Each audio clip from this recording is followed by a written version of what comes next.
اردو کی دوسری کتاب سبق نمبر 15 ایک شہری اور جنگلی چوہا۔ تو آج ہم یہ پڑھیں گے۔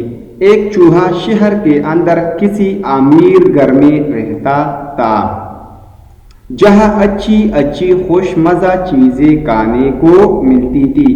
ایک روز وہ اپنے جنگلی دوستوں کی ملاقات کو گیا جس کا سوراخ کھیت کے کنارے تھا۔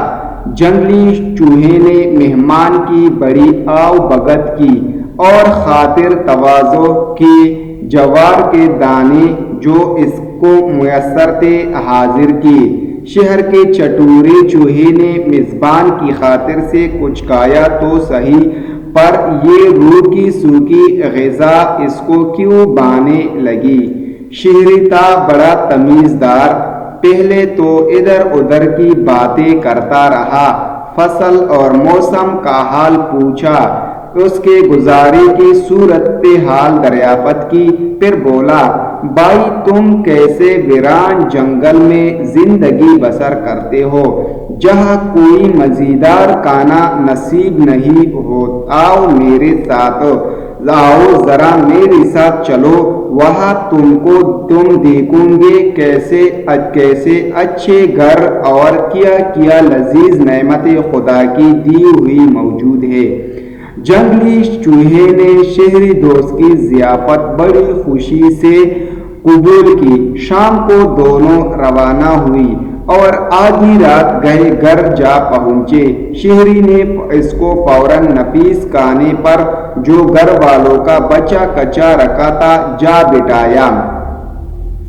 چوہے بھی ابھی یوں ہی سا کھانے پائے تھے کہ بلی کی خوفناک آواز کان میں آئی، میاؤ میاؤ۔ اب دونوں کے دل دھڑکنے لگے اور اوزان خطا ہو گئے۔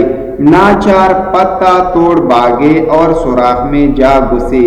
جب بلی چلی گئی تو اور کچھ خطرہ باقی نہ رہا تو شہری نے پھر کھانے کی تواضع کی، مگر جنگلی دوست نے بہت منت سے واپسی کی اجازت چاہی اور یوں کہتا ہوا چل دیا، یارو اگر تمہارے شہر میں گزارے کا یہی وتیرہ ہے تو تمہیں مبارک رہے، مجھ کو وہی اپنا بیوقوف گھر اور سادی غذا کافی ہے۔